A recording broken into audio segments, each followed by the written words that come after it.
My life looks fine, but I feel lost, and I don't know how to explain it. If you've ever felt this way, stay with me, because by the end of this, you might finally understand why. You wake up, do what you're supposed to do, and get through the day. You answer messages, you finish tasks, you keep things moving. From the outside, it looks normal, responsible, even successful. But inside, there's a quiet distance between you and your own life. Like you're present, but not really here. Maybe you notice it at night when the noise slows down, or in the morning before the day starts. You sit there and think, is this it? Not in a dramatic way. Just a tired, honest question. You don't feel broken. You just feel off. Like something important never fully clicked into place. For many people, this feeling didn't start in adulthood. It started much earlier. One reason is something called parentification. That means you had to grow up too fast. You learned to be responsible, helpful, and calm before you learned what you needed. Another is hypervigilance. That's when your body learned to stay alert all the time, watching moods, watching reactions, so resting never felt safe. And then there's emotional neglect, which doesn't mean no one cared. It means your inner world wasn't noticed enough, so you learned to ignore it too. These patterns don't mean something is wrong with you. They mean you adapted. Psychologists and long-term studies show that early emotional environments shape how adults experience safety, direction, and purpose later in life. As an adult, this shows up in small, everyday ways. You have trouble knowing what you want. You say yes when you mean maybe.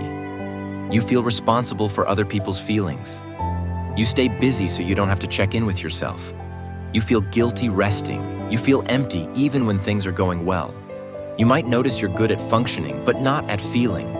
Good at surviving, not choosing. You move through life on autopilot, like you learned how to keep going, but never learned how to stop and ask, is this right for me? There's another term that explains part of this. Avoidant validation. It means praise feels uncomfortable, so you brush it off. But criticism sticks. You learned not to trust good feedback because depending on it once felt risky. Imagine a child who learned early that being quiet, helpful, and low maintenance kept things stable. That child didn't get asked what they wanted. They got praised for being easy. So they became very good at adjusting and very bad at knowing themselves. That child grows up and becomes an adult who feels lost, not because they failed, but because they were never taught how to listen inward. Direction doesn't grow in silence. It grows in being seen. So now you're here, wondering why nothing feels fully yours. What if being lost isn't a personal flaw? Healing doesn't start with a big decision. It starts small. The first step is asking yourself one simple question regularly. What do I feel right now? Not what you should feel. Not what makes sense. Just what's actually there. The second step is practicing one honest pause.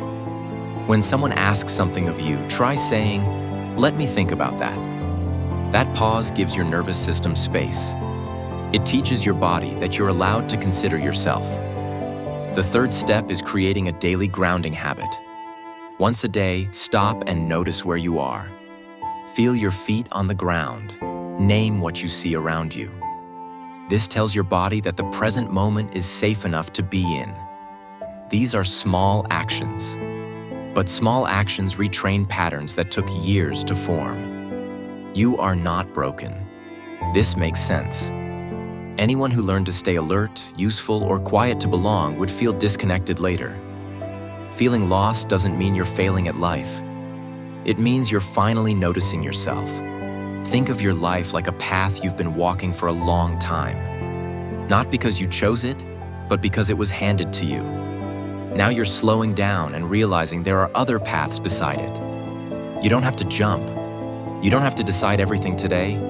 You just have to notice that you're allowed to choose. You don't need to become someone new. You need to come back to yourself.